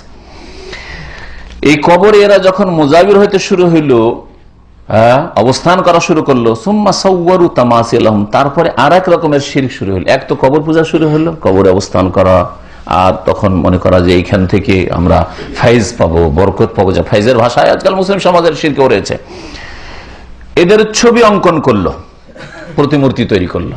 তাহলে দুই রকম পূজা, কবর আকারে পূজা শুরু হইলো আল্লাহ ছাড়া অন্যের, আর মূর্তির আকারে পূজা শুরু হইলো। তো প্রাচীন যুগে এই দুই রকমের শিরক শুরু হয়েছে। আজকাল মুসলিম সমাজের লোকেরা মনে করে যে মূর্তি পূজাটাই শুধু শিরক, এত বড় অজ্ঞতা, অথচ স্পষ্ট সহিহ বুখারীতে রয়েছে যে এই ক্ষেত্রেও রয়েছে, আর একটা ক্ষেত্রে রয়েছে, ওই হাদিস সহিহ বুখারীতে রয়েছে যে উম্মে সালমা রাদিয়াল্লাহু তাআলা নবী সাল্লাল্লাহু আলাইহি ওয়াসাল্লামের বিবি হিজরত করে যখন হাবাসা থেকে আসলেন, বললেন যে হাবাসায় যে গির্জাগুলি দেখে আসলাম খ্রিস্টানদের, ওতে দেখলাম যে এরকম ছবি অঙ্কন করা আছে দেয়ালে গির্জার, তাই দেখলাম। তখন নবী করিম সাল্লাল্লাহু আলাইহি ওয়াসাল্লাম বলেছেন, উলাইকা ইযা মাতা ফীহিম রাজুলুস সালেহ, ওদের মধ্যে কোন নেক লোক ওলিয়া উলিয়া মারা গেলে তারা কি করতো? হ্যাঁ বলেন, উলাইকা ইযা মাতা ফীহিম রাজুলুস সালেহ বানাউ আলা কবরিহি মসজিদান। প্রথম শিরক, তাদের কবরের উপর কি করত? সেজদার স্থান বানিয়ে নিত, সেজদা করা শুরু করতো, তাহলে কবর পূজা শুরু হইত। ওয়াসাওয়ারু ফিহা তিলকা সুওয়ার, আর ওই লোকগুলির যে নেক লোকগুলি মারে তাদের ছবি অঙ্কন মূর্তি তৈরি করতো। তাহলে দুই রকমের শিরক হাবাসায় মওজুদ ছিল নবী করিম সাল্লাল্লাহু আলাইহি ওয়াসাল্লামের আগেও। তাহলে প্রাচীন যুগ থেকে এই দুই রকমের পূজা চলে আসে, কবর পূজা আর মূর্তি পূজা, দুটোই একই পূজা, দুটোতে কোনো পার্থক্য নেই। বলছেন ইবনে কাইয়িম রাহমাতুল্লাহ আলাইহি যে অনেক সালাফগণ বলেছেন যে এই লোকেরা ইন্তেকাল করলে তাদের কবরে এরা অবস্থান করা শুরু করলো, তাদের ভক্তরা, আর ওদের ও ছবি অঙ্কন করলো। সুম্মা তাআলা আলাইহিমুল আমাদ, তারপরে দীর্ঘ সময় অতিক্রম করে গেল, অনেক যুগ চলে গেল, আর এলম উঠে গেল। এলম উঠে গেলে মানুষ অন্ধকারে নিমজ্জিত হয়ে যায়, তখন আর অন্ধকারে যেমন কিছু খুঁজে পায় না যে কোন দিকে কি আছে না আছে, ঠিক না? ওই রকম কোথায় তৌহিদ, কোথায় শিরক, কোথায় বিদআত, কিচ্ছু জানার উপায় নেই। ফাআবাদুহুম, তখন তারা এদের পূজা শুরু করলো, এই ওলি আউলিয়াদের পূজা শুরু করলো। কেন পূজা শুরু করেছিল? অতিরঞ্জন বাড়াবাড়ি। এই লোকগুলি সম্পর্কে অতিরঞ্জন বাড়াবাড়ি যদি না করতো তাহলে এই মূর্তি পূজা বা কবর মাজার পূজা শুরু হতো না। এই হাদিস দ্বারা স্পষ্ট হয় যে নেক লোকদের সাথে বাড়াবাড়ি করলে শিরকে লিপ্ত হয় মানুষ, আর ধর্ম ত্যাগ করে। এইরকমই সতর্ক করা হয়েছে এতে ছবি অঙ্কন থেকে বিনা প্রয়োজনে। হ্যাঁ, তারপরে ঘরে মূর্তি রাখা, কোনো কিছুর, সে পাথরের হোক অথবা অন্য কিছুর হোক, মূর্তি তৈরি রাখা, বিশেষ করে যা বড় ব্যক্তিত্ব তাদের ছবি রাখা, এতে বেশি বিপদ রয়েছে। ছোট বাচ্চাদের ছবিতে এত খাতরা নেই, শিরকের আশঙ্কা নেই, যত আশঙ্কা রয়েছে কোন আলেম, কোন শেখ, কোন ইমাম, কোন পীর, তাদের ছবিতে। এই জন্য বাপ দাদার ছবিতে বেশি ফিতনা রয়েছে। ছেলের ছবির পূজার আশঙ্কা কম, কিন্তু যদি বেঁধে ছবি বাঁধিয়ে, এটা আমার আব্বার ছবি, এটা আমার দাদার ছবি, আমার আব্বা বেঁধে রেখে গেছে, এটা আমাদের রাষ্ট্রপতির ছবি, এটা হচ্ছে আমাদের প্রধানমন্ত্রীর ছবি, এটা হচ্ছে আমাদের জাতির পিতার ছবি, বুঝতে পেরেছেন? এগুলি হচ্ছে শিরকের কারণ। সে ধর্মীয় বড় ব্যক্তিত্ব হোক অথবা দুনিয়ার কোনো বড় ব্যক্তিত্ব হোক, এইগুলোর ক্ষেত্রেই শিরক কুফরি শুরু হয়েছে। সুতরাং বিশেষ করে যারা বড় ব্যক্তিত্ব তাদের ছবি কখনো সংরক্ষিত করে রাখবেন না।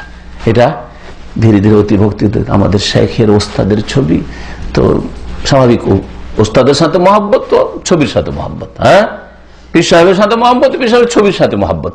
এইভাবেই মুসলিম শিরকে লিপ্ত হয়েছে।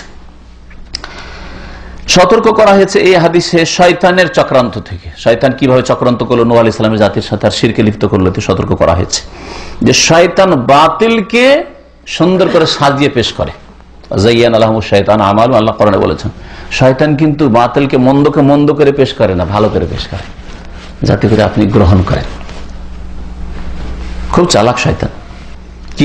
কি সুন্দর করে পেশ করেছিল যে তোমরা যখন শোকে ভেঙে পড়েছ, তো এদের প্রতিমূর্তি তৈরি করে নাও, এদেরকে দেখলে কি হবে? তোমাদের ঈমান তাজা হবে, ওদের মতো আমল করতে পারবে, হ্যাঁ, ওদের মতো পরেজগার হতে পারবে। দেখেন কত সুন্দর করে সাজিয়ে পেশ করলো। এটা হচ্ছে তো বাতিলকে সত্যের রূপে আর সুন্দর করে সাজিয়ে পেশ করেছে। বিদআত আর নতুন নতুন ধর্মের মধ্যে কাজ, এগুলো থেকে সতর্ক করা হয়েছে, যদিও নিয়ত ভালো থাকে। আচ্ছা বলেন, এই নূহ আলাইহিস সালামের জাতি প্রথমখানে যে এই ছবি অঙ্কন করেছিল বা ওই কবরের কাছে অবস্থান করা শুরু করেছিল, ওদের নিয়ত খারাপ ছিল? কোন নিয়ত খারাপ ছিল কি? নিয়ত ভালো ছিল। কি নিয়ত ভালো ছিল? ওর চাইতে ভালো কথা যে আমরা ইমানের ক্ষেত্রে দুর্বল, তো এই নেক লোকগুলিকে দেখলে ইমান তাজা হবে। নিয়তটা ভালো ছিল, কিন্তু এই নিয়ত ভালো কোথায় পৌঁছে দিল? বাড়াবাড়ি করার কারণে শিরকে পৌঁছে দিল।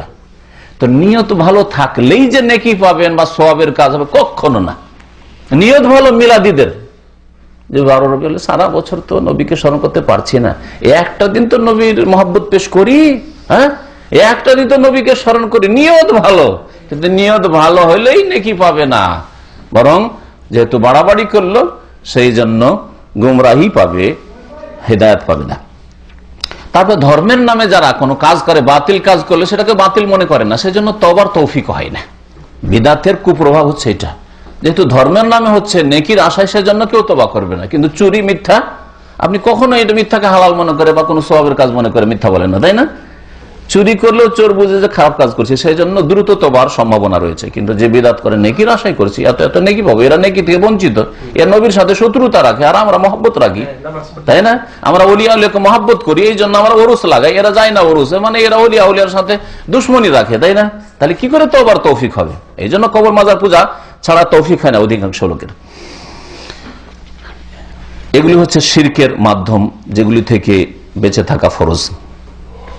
এই হাদিস থেকে ইবনে আব্বাস রাদিয়াল্লাহু তাআলা আনহুর আসার থেকে আরো জানতে পারলাম যে ইলমের কত গুরুত্ব, শিক্ষার কত গুরুত্ব। দ্বীন ইসলাম সম্পর্কে কোরআন হাদিসের শিক্ষা যদি থাকে, কেউ আপনার গুমরাহ করতে পারবে না।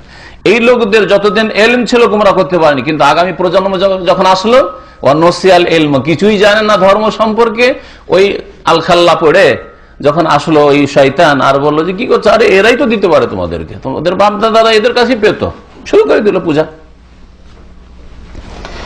তারপরে এতে সতর্ক করা হয়েছে অন্ধ অনুকরণ, তাকলিদ থেকে। অন্ধ অনুকরণ কখনো করবেন না। অন্ধভাবে যদি অনুকরণ না করতো ওই শয়তানের, না, এটা তো ধর্মে নেই, এটা তো আমাদের কিতাবে নেই, এটা তো আমাদের নবীর শিক্ষায় নেই। যদি এগুলো পেশ, নবীর দলিল পেশ করতো, তো গুমরাহ করতে পারতো না। কিন্তু হ্যাঁ, যখন মুরব্বী বলছে, মুরব্বীকে আর ভুল বলতে পারে? শয়তানকে মুরব্বী বানিয়ে ফেললাম, হ্যাঁ? শয়তান বলে তো তোদের বাপদাদারা তো এদেরকে ভক্তি করে, এদের কাছে পেতরে। তাকলিদ করার কারণে গোমরাহ হয়েছে। তো যে কোনো জাতি কোরআন এবং হাদিসের দলিল বাদ দিয়ে যখন অন্ধ অনুকরণ করবে, ওলিয়া উলিয়া জানতো না, আমাদের আলেম ওলামা জানতো না, এত বড় বড় হুজুররা জানে না কিছু, তাদের লাখ লাখ লোকেরা তাদের ইজতেমাতে আসে আর তাদের সভায় আসে, তাদের ওয়াজ মাহফিল আসে, তারা বুঝে না। এগুলো হচ্ছে তাকলিদ, এতেই মানুষ গুমরাহ হয়। তারপরের হাদিস দেখেন, সহিহ বুখারীর হাদিস। আন উমর রাদিয়াল্লাহু আনহু, উমর রাদিয়াল্লাহু তাআলা আনহু থেকে বর্ণিত, আন্না রাসূলুল্লাহ সাল্লাল্লাহু আলাইহি ওয়াসাল্লাম قال, রাসূলুল্লাহ সাল্লাল্লাহু আলাইহি ওয়াসাল্লাম বলেছেন, লা তুতরুনি, আমার ক্ষেত্রে তোমরা বাড়াবাড়ি করিও না। এতরা মানে হচ্ছে গলু করা, বাড়াবাড়ি করা। কামা প্রশংসায় বাড়াবাড়ি করাকে এতরা বলা হয়। বিশেষ করে কারো প্রশংসা করতে করতে যতটা নয় ততটা বাড়িয়ে দেওয়া। কামা আতরাতিন নাসারা ইবনা মারিয়াম, যেমন খ্রিস্টানরা মারিয়াম পুত্র ঈসা আলাইহিস সালামকে কি করেছে? বাড়িয়েছে, তার সম্পর্কে অতিরঞ্জন করেছে, আল্লাহর বান্দাকে আল্লাহর সন্তান বানিয়ে দিয়েছে। ইন্নামা আনা আবদুন, দেখো আমি বান্দা ছাড়া কিছু নই। ইন্নামা আনা আবদুন মানে আমি আল্লাহর বান্দা ছাড়া কিছুই নয়, আমি আল্লাহর বান্দা আব্দুল্লাহ। আর কোরআনে কারীমের 4 জায়গায় নবী করিম সাল্লাল্লাহু আলাইহি সাল্লামকে আব্দুল্লাহ বলা হয়েছে। ওয়ান্নাহু লাম্মা কামা আব্দুল্লাহ তাবারাকাল্লাযী, নাকি বলছেন তাবারাকাল্লাযী নাযালাল ফুরকান আলা আবদিহি। হ্যাঁ, এইভাবে আল্লাহ পাক রব্বুল আলামিন আব্দুল্লাহ, নবী সাল্লাল্লাহু আলাইহি ওয়াসাল্লাম কি বলেছেন? আব্দ বলেছেন। ফাকুলু, সুতরাং কি বলবে যে মুহাম্মদ সাল্লাল্লাহু আলাইহি ওয়াসাল্লাম কে? কে মুহাম্মদ সাল্লাল্লাহু আলাইহি ওয়াসাল্লাম? আব্দুল্লাহ ওয়া রাসূলুহু, তিনি আল্লাহর বান্দা, আল্লাহর গোলাম এবং তার রাসূল। গোলামের সাথে রাসূল, আল্লাহর গোলাম। সুতরাং আল্লাহর গোলামের কাছে ছেলে মেয়ে পাওয়া যায় না। এই যে বলবো ইয়া রাসূলুল্লাহ আমার ছেলে হয় না, ছেলে দেন। ইয়া রাসূলুল্লাহ আমার রোগ ভালো হয় না, রোগ ভালো করে দেন। ইয়া রাসূলুল্লাহ খিদা লেগেছে, রুটি দেন। হ্যাঁ, এটা করা যায় না, ওটা আল্লাহর কাছে চাইতে। আল্লাহর গোলামের কাছে চাওয়া চলবে না। আল্লাহর গোলাম যে বুঝে নিল, সে কখনো আল্লাহর গোলামকে আল্লাহর শরীক করবে না, যে আল্লাহর কাজগুলি ওর কাছ থেকে নিয়ে নেব, করবে? এই আব্দুল্লাহটা বুঝলেই তো যথেষ্ট ছিল। শরীয়ত বুঝারই চেষ্টা করে না, কালিমায়ে শাহাদাতই বুঝে না, অথচ 5টা কালিমা মন্ত্র পড়ে, আশহাদু আল্লা ইলাহা ইল্লাল্লাহ ওয়া আশহাদু আন্না মুহাম্মাদান আবদুহু ওয়া রাসূলুহু পড়ছেন, কিন্তু আবদুহু বুঝলো না। আল্লাহ পাকের বান্দা তো আল্লাহর জিনিস কি করে তার কাছ থেকে চাইবে? আল্লাহর জিনিস আল্লাহর কাছে চাইবে, তাই না? সেজদা আল্লাহকে করবে, দরখাস্ত আল্লাহ পাকের কাছে করবে, মনের গরজ পুরা করার জন্য আশা রাখবে আল্লাহ পাকের কাছে। যদি কেউ বলে মাদাদ ইয়া রাসূলুল্লাহ, তাহলে শিরক করলো না? তাহলে রাসূলুল্লাহ সাল্লাল্লাহু আলাইহি ওয়াসাল্লাম যদি আল্লাহ পাকের বান্দা হন, আল্লাহ পাকের শরীক না হন, তো আবার জিলানী কি করে মহান উদ্ধারকারী গৌসুল আজম হয়ে যেতে পারে? চিশতি আবার গরিব নওয়াজ, গরিবের দাতা কি করে হয়ে যেতে পারে? সবাই আল্লাহ পাকের বান্দা। আল্লাহ এক মাবুদ, আর বাকি সকলে হচ্ছে আল্লাহ পাকের বান্দা। ফাকুলু, তোমরা বলবে আব্দুল্লাহ, মোহাম্মদ কে? সাল্লাল্লাহু আলাইহি ওয়াসাল্লাম, আল্লাহ পাকের বান্দা। আল্লাহ পাকের বান্দা, সবচেয়ে শ্রেষ্ঠ বান্দা।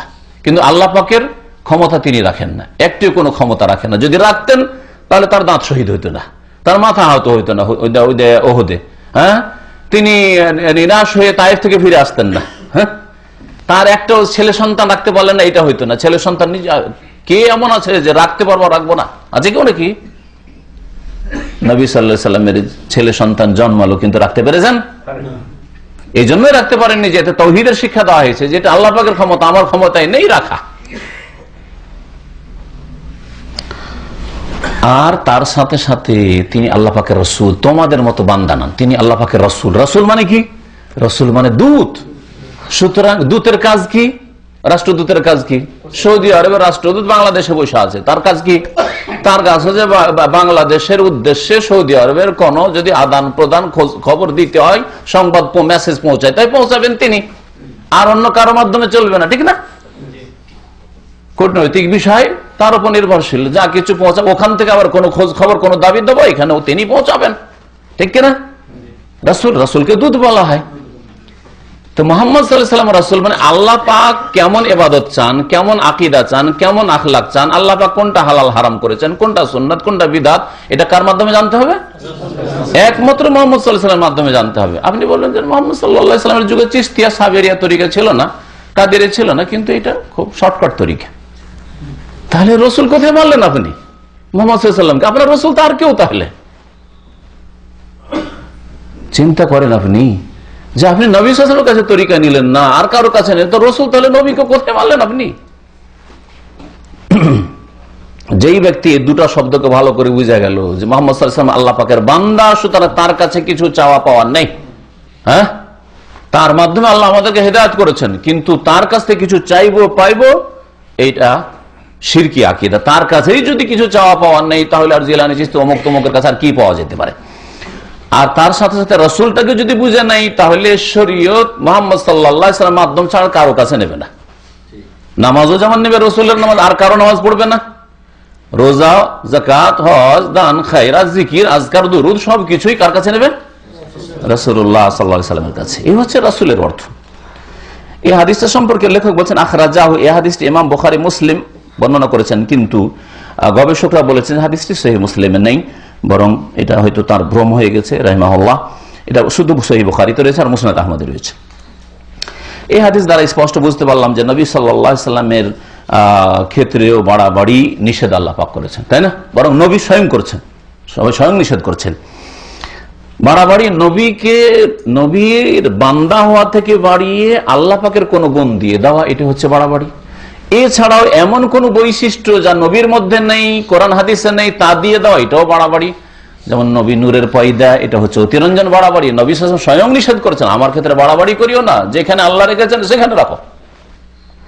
হ্যাঁ, তো নবী করিম সাল্লাল্লাহু আলাইহি ওয়াসাল্লামকে নূর, নূর নবী বলা, হ্যাঁ, নূরের পয়দা বলা, এটা হচ্ছে অতিরঞ্জন বাড়াবাড়ি, যেটা কঠোর ভাবে নিষেধ করেছে রাসূলুল্লাহ সাল্লাল্লাহু আলাইহি ওয়াসাল্লাম। নবী করিম সাল্লাল্লাহু আলাইহি ওয়াসাল্লাম সম্পর্কে নবী ছায়া ছিল না, বাড়াবাড়ি। কোথায় পেলে? কোন হাদিস আছে? নবী সাল্লাল্লাহু আলাইহি ওয়াসাল্লামের পেশাব পায়খানা দেখা যেত না, অথচ মা আয়েশা বলছেন নবী সাল্লাল্লাহু আলাইহি ওয়াসাল্লামের কাপড় থেকে আমি মনি কি করে দিতাম, হ্যাঁ, খচিয়ে দিতাম অথবা ধুইয়ে দিতেন, সব রকম করে দিতেন। তাহলে যেখানে মনি বীর্য দেখা যেতে পারে, হ্যাঁ, সেখানে পেশাব পায়খানা দেখা যেতে পারে না? কিন্তু বিদআতপন্থীদের ওয়াজ মাহফিলে শোনা যায় যে নবী সাল্লাল্লাহু আলাইহি ওয়াসাল্লাম পেশাব পায়খানা জীবনে কখন দেখা যেত।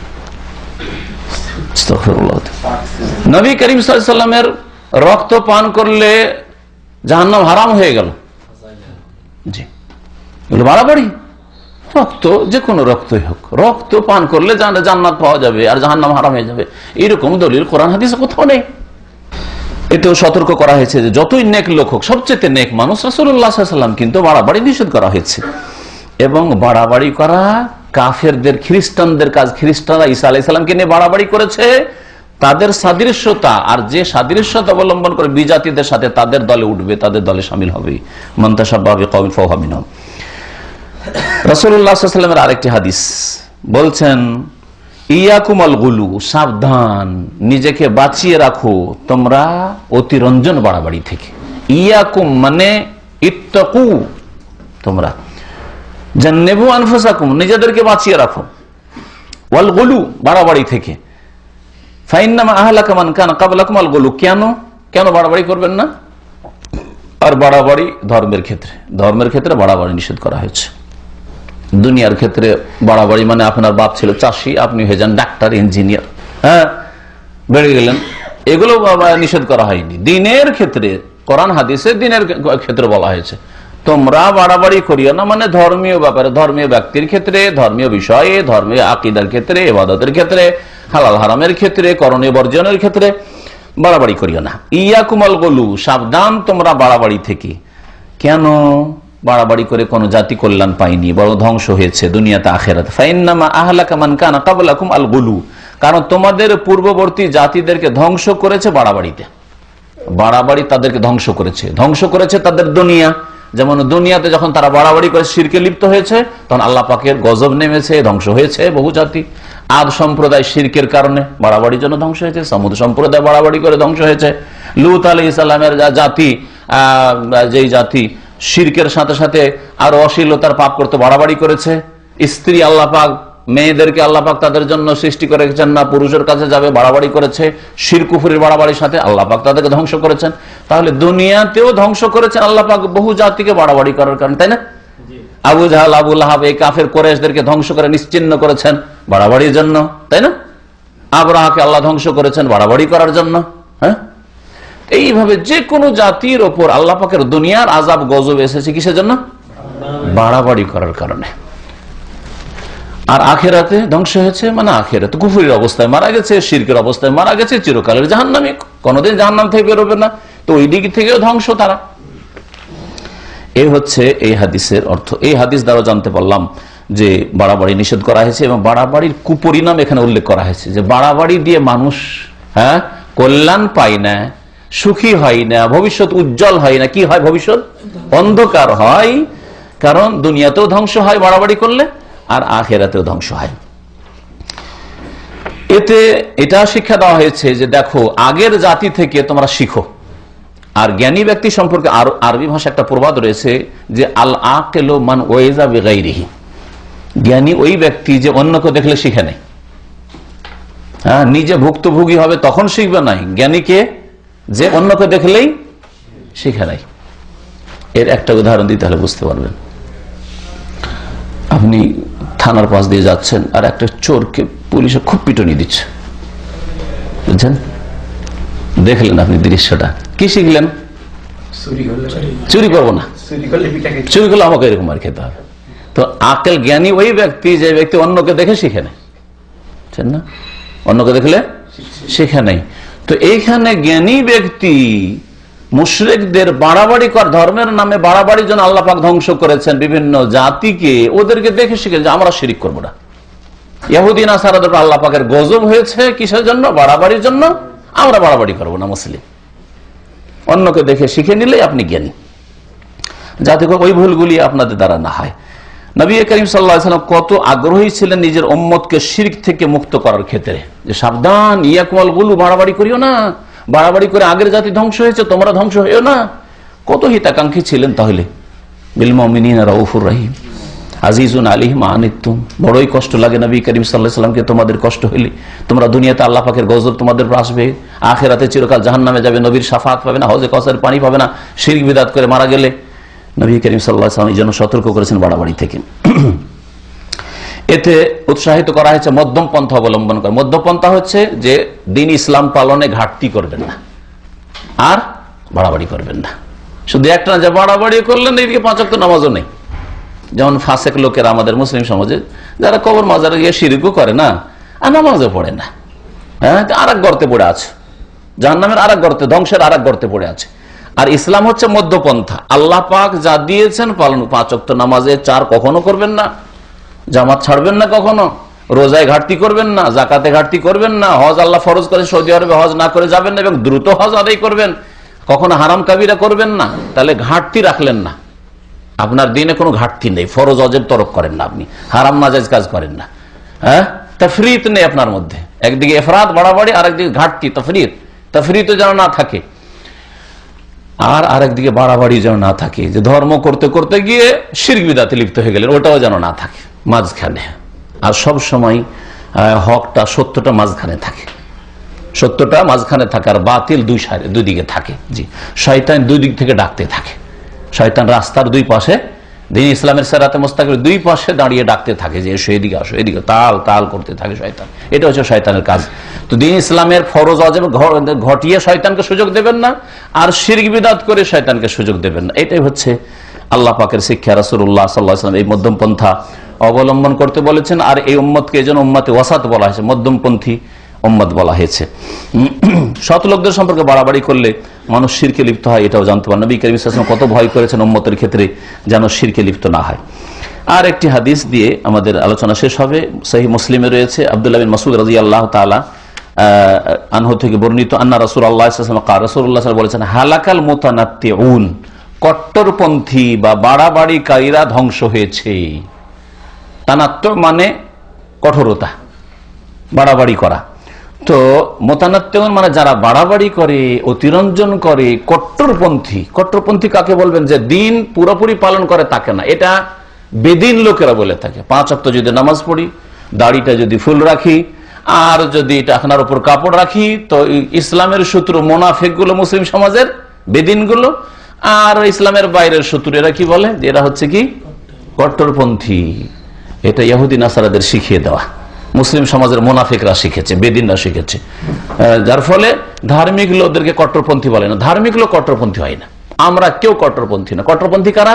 ইসলামে নেই আর ধর্মের নামে বেশি কাজ করছে, বাড়াবাড়ি করছে, তারা হলো কট্টরপন্থী। ইসলামে কবর মাজার পূজা নেই, ইসলামে পীরতন্ত্র নেই, ইসলামে তাসাউফ নেই, ইসলামে ঈদে মিলাদুন নবী নেই, ইসলামে বিদাতি জিকির নেই, ইসলামে বিদাতি দুরুদ নেই। যারা এগুলি করছে তারা হলো কট্টরপন্থী। আর যে ব্যক্তি 5 ওয়াক্ত নামাজ পড়ে, হালাল রিজিক খায়, হারাম থেকে বেঁচে থাকে, যেই ব্যক্তি ফরজ ওয়াজিব আদায় করে, সুন্নাত আদায় করে, নবী সাল্লাল্লাহু তরিকায় চলার চেষ্টা করে, কোরআন হাদিস থেকে ইলম শিখে এবং আমলের সংশোধন করে, সে ধার্মিক, আল্লাহ ভীরু, মুত্তাকি, সে কট্টরপন্থী নয়। নবী করিম সাল্লাল্লাহু আলাইহি ওয়াসাল্লাম কি বলেছেন? কট্টরপন্থী, বাড়াবাড়িকারী তারা ধ্বংস হয়েছে। কালাহা সালাসান, তিনবার করে নবী করিম সাল্লাল্লাহু আলাইহি ওয়াসাল্লাম বলেছেন। তাহলে এই হাদিস দ্বারাও স্পষ্ট বুঝতে পারলাম যে কোনো ব্যাপারে বাড়াবাড়ি বা কঠোরতা থেকে বাঁচতে হবে, বিশেষ করে ইবাদতের ক্ষেত্রে, আর নেক লোকদের শ্রদ্ধা পোষণের ক্ষেত্রে। নেক পরেজগার লোকের শ্রদ্ধা করতে গিয়ে বাড়াবাড়ি করা, এমনকি বড়দের ক্ষেত্রে, নেক হোক আর নেক না হোক। বাপমা যেমন, আপনার বাপমা যদি নেক নাও হয়, তো বাপমা শ্রদ্ধার পাত্র। শ্রদ্ধার পাত্র মানে এই নাই যে 5 ছুঁয়ে সালাম করবেন, এইটা বাড়াবাড়ি, যেটা ধ্বংসের কারণ। আল্লাহ পাক অসন্তুষ্ট হবেন। যে আপনি ঝুঁকলেন, রুকু করলেন আপনার বাপের সামনে, আপনার শ্বশুর সামনে, শাশুড়ির সামনে, আপনার ওস্তাদের সামনে, পায়ে হাত দিলেন। হিন্দুরা ওটাকে পায়ের ধুলো নেওয়া বলে, আর মুসলিম বলে যে কদম বসি। ফার্সিতে করে দিলে ইসলাম হয়ে যায়, কথা বুঝতে পারছেন না? ফার্সিতে করে দিলে ওটা ইসলাম হয়ে যায়। এই তো আমাদের ইসলামের শোচনীয় অবস্থা। বাড়াবাড়ি, এইরকম বহু বাড়াবাড়ি মুসলিম সমাজে রয়েছে। এগুলো হচ্ছে বাড়াবাড়ি। আর শরীয়তে যেটা আছে সেটা বাড়াবাড়ি না। যেটা শরীয়তে আছে সেটা বাড়াবাড়ি নাই। সেটাকে কেউ যদি বাড়াবাড়ি বলে, তারা মুনাফিক চরিত্রের মানুষ, মুসলিম সমাজের বেদিন, যারা দিন বুঝে না অথবা বুঝেও ইসলামের শত্রুতা করে, বা মুসলিম ধার্মিক লোকদের শত্রুতা তাদের অন্তরে রয়েছে। নবী করিম তিনবার করে সতর্ক করেছেন, দেখো যারা কট্টরপন্থী, যারা বাড়াবাড়িকারী, তারা ধ্বংস হয়েছে, সুতরাং তোমরা ধ্বংসের রাস্তা নিও না। এতে নিষেধ করা হয়েছে বাড়াবাড়ি করতে, মধ্যম পন্থা অবলম্বন করতে বলা হয়েছে। নবী করিম সাল্লাল্লাহু আলাইহি ওয়াসাল্লাম সুন্দরভাবে মানব জাতির কাছে ইসলামের দাওয়াত তুলে ধরেছেন। একবার একটা কথা বলে দিলে যথেষ্ট ছিল। যেমন আমরা, আপনার রুমে হইতে একজন থাকে, নামাজ পড়ে না, একবার কখনো বলে দেন চল নামাজ পড়তে, আপনাকে একটা খারাপ ভাষা বলে দেয়, জীবনে নামাজের কথা বলেন না, তাই না? তো নবী সাল্লাল্লাহু আলাইহি ওয়াসাল্লাম একবার বললেই হয়তো, একটা হাদিস, ইয়াকুমাল গোলু বললেই হয়তো, কোরআনে কারীমের আয়াত। আবার রাসূলুল্লাহ সাল্লাল্লাহু আলাইহি ওয়াসাল্লাম হাদিস, একটি না কয়েকটা হাদিস, হালাকাল মুতানাত্তিউন ইয়াকুমাল গোলু লা তুতরুনি। তাহলে দেখেন কত বিভিন্ন ভঙ্গিমাতে রাসূলুল্লাহ সাল্লাল্লাহু আলাইহি ওয়াসাল্লাম ধর্মের নামে বাড়াবাড়ি থেকে সতর্ক সাবধান করেছেন, যাতে করে মানুষ বাড়াবাড়ি করে শিরকে লিপ্ত না হয়, অথবা বিদাতে লিপ্ত না হয়। আল্লাহ পাক রব্বুল আলামিন যেন আমাদেরকে ধর্মের ক্ষেত্রে মধ্যম পন্থা অবলম্বন করার তৌফিক দান করেন। আল্লাহ পাক রব্বুল ফরজ ওয়াজিব সুন্নাত মুস্তাহাব আদায় করার তৌফিক দান করেন। হারাম নাজায়েজ কাবিরা সাগীরা থেকে বেঁচে থাকার তৌফিক দান করেন। শিরক বিদআত থেকে আল্লাহ পাক রব্বুল আলামিন যেন বাঁচিয়ে রাখেন। রাসূলুল্লাহ সাল্লাল্লাহু আলাইহি সাল্লামের যতটা মহব্বত আল্লাহ পাক ফরজ করেছেন ততটা যেন তৌফিক দান করেন। যাকে যতটা আল্লাহ পাক মর্যাদা ইজ্জত সম্মান দান করেছেন ততটা পেশ করার যেন তৌফিক দান করেন। আল্লাহ পাক রব্বুল আলামিন হক আল্লাহর জন্য খাস করার তৌহিদ প্রতিষ্ঠা করার আল্লাহ পাক যেন তৌফিক দান করেন। রাসূলুল্লাহ সাল্লাল্লাহু আলাইহি সাল্লামের তরিকায় জীবনের প্রতিটি ক্ষেত্রে চলার যেন তৌফিক দান করেন। সুবহান রাব্বিকা রাব্বিল ইজ্জাতি আম্মা ইয়াসিফুন ওয়া সালামুন আলাল মুরসালিন আলহামদুলিল্লাহি রাব্বিল আলামিন। কিয়ামতের আলামত, কিয়ামতের আলামত দুই রকম। আলামতে সুগরা ছোট ছোট লক্ষণ আলামত, আর বড় লক্ষণ। ছোট আলামত প্রায়গুলি চলে এসছে, আছে কিনা নয়, প্রায় সবগুলি চলে এসছে। যতগুলি হাদিসে কিয়ামতের ছোট ছোট লক্ষণ বলা হয়েছে। আর বড় লক্ষণ একটিও আসেনি, তবে খুব শীঘ্রই মনে হচ্ছে চলে আসছে, তার ভূমিকা চলে এসছে। দাজ্জালের অনুসারী তৈরি হয়ে যাচ্ছে মনে হচ্ছে। দাজ্জাল আসলে ভক্ত পেতে অসুবিধা হবে না। তারপরে আপনার যে সব ফিতনা ফাসাদ যেগুলি মানে বড় বড় আলামতগুলি আসার জন্য যেগুলি হয়, তো সেগুলি প্রায় পাওয়া যাচ্ছে। তো আর বড় আলামত আসলে বেশি লেট হবে না, সে সম্পর্কে নবী কারীম সাল্লাল্লাহু আলাইহি ওয়াসাল্লাম হাদিস রয়েছে। ওটা কেমন হবে, যেমন আপনার তসবির দানা বা যে মালা যে করা থাকে দানা দানা দিয়ে কাঠি, তো কাঠি সুতা ভরা থাকে কাঠিতে, সুতা যদি কেটে দেওয়া হয় আর ধরে থাকেন তাহলে ওই দানাগুলি পড়তে কতক্ষণ লাগবে? মিনিটও লাগবে না, কয়েক সেকেন্ডের মধ্যে সবগুলি দানা পড়ে যাবে। তো ওইভাবে যে কয়েকটি বড় বড় লক্ষণ রয়েছে সবগুলি দ্রুত চলে আসবে। পশ্চিম দিক থেকে সূর্য ওঠা, দাজ্জাল আসা, আর ইয়াজুজ মাজুজ আসা, ঈসা আলাইহিস সালামের নেমে আসা, আর ওই জন্তু এসে কথা বলা, এগুলি বড় বড় লক্ষণ যেগুলি আসা শুরু হলে এই 2, 4, 10 দিন, 40 দিন, 1 মাস, 2 মাসের মধ্যে এত দ্রুত চলে আসবে ভাবতে পারেন না। আর অধিকাংশ মানুষ দেখেন এমন দুনিয়াকে কামড়ে ধরেছে যে এখন দুনিয়াটাই হচ্ছে তাদের লক্ষ্য উদ্দেশ্য। ঈমান হারা হয়ে যাচ্ছে। ইউসবিহুর রাজুলু মুমিনান ইমসি কাফিরান, সকালবেলা মুসলিম ছিল, সন্ধ্যাবেলা কাফের। দেখা যাচ্ছে যে বাপ তো আলেমে দিন ছিল, হাফেজ আর কারি মসজিদের ইমাম ছিল, আর ছেলে হচ্ছে একেবারে বেদিন বেনামাজি। তো এগুলি মানে কিয়ামতের বড় লক্ষণ আলামত চলে আসছে। ছোটগুলো স্ত্রীর কথা শুনবেন, বাপ মার নাফরমানি করবেন, হ্যাঁ, পয়সা অঢেল সম্পদ হয়ে যাবে, গরিবি দূর হয়ে যাবে। এখন দেখেন পয়সা, কত পয়সা, পেটে খাওয়ার পয়সা ছিল না। এখন যেই আজকে থেকে 25-30 বছর আগে একটা লোক পেটে যে টাকাটা খেত, আজকাল মোবাইলে শুধু খরচ করছে। তারপরে কাঁচা বাড়ি থাকবে না, পাকা বাড়ি হয়ে যাবে। যারা বকরি চারিয়ে খেতে পেত না তারা বড় বড় বিল্ডিং টাওয়ার তৈরি করে অহংকার করবে। কথা বুঝতে পারছি, কম্পিটিশন চলে বিল্ডিং তৈরি করা, দেখতে পান না এগুলো সারা বিশ্বে সব জায়গায় দেখেন। জি হ্যাঁ, এলেম উঠে যাবে, ভালো আলেম উঠে যাওয়ার মাধ্যমে। হ্যাঁ, আলেম উঠে, এলেম উঠে কি করে? ভালো আলেম, ভালো আলেম। আপনি দেখেন যে কোনো বড় আলেম চলে গেছে, ওর শূন্য স্থান পূরণ হয়েছে না? অনেক ছোট তুলনামূলক যারা চলে গেছেন তাদের তুলনায় পরের লোকেরা। তো এলেম উঠে যাবে এইভাবে ধীরে ধীরে। সুবহানাকাল্লাহুম্মা ওয়া বিহামদিকা আশহাদু আল্লা ইলাহা ইল্লা আনতা আস্তাগফিরুকা ওয়া আতুবু ইলাইক। সুবহানা রাব্বিকা রাব্বিল ইজ্জাতি আম্মা ইয়াসিফুন ওয়া সালামুন আলাল মুরসালিন আলহামদুলিল্লাহি রাব্বিল আলামিন। আল্লাহ জাযায়ে খায়র দেন আমাদের আমেরিকা আর কানাডার ভাই বোনদেরকে। তাদের শুকরিয়া আদায় করা হয় না, তাদের শুকরিয়া আদায় করেছে আর আপনাদের শুকরিয়া আদায় করেছে। আল্লাহ পাক আপনাদের সকলকে যেন উত্তম প্রতিদান দান করেন। এত দূর থেকে তারা আমাদের দিনের কথা শুনছেন, এই জন্য আল্লাহ পাক যেন তাদের আমলে, আকীদায় আর দুনিয়া আখিরাতে আল্লাহ পাক যেন বরকত দান করেন। আর তার সাথে সাথে আমাদেরকে যেন বঞ্চিত না করেন, আমাদের দিন দুনিয়ায় বরকত দান করেন। আল্লাহ পাক রব্বুল আলামিন যেন আমাদের ফিতনা থেকে বাঁচিয়ে রাখেন, দিন দুনিয়ার সমস্ত রকম ফিতনা থেকে, বালা মুসিবত থেকে বাঁচিয়ে রাখেন। আল্লাহ পাক জান মালের হেফাজত করেন, ইজ্জত আবরুর হেফাজত করেন। সাল্লাল্লাহু আলাইহি ওয়া সাল্লাম মুহাম্মদ ওয়া আলা আলিহি ওয়া সাহবিহি আজমাইন।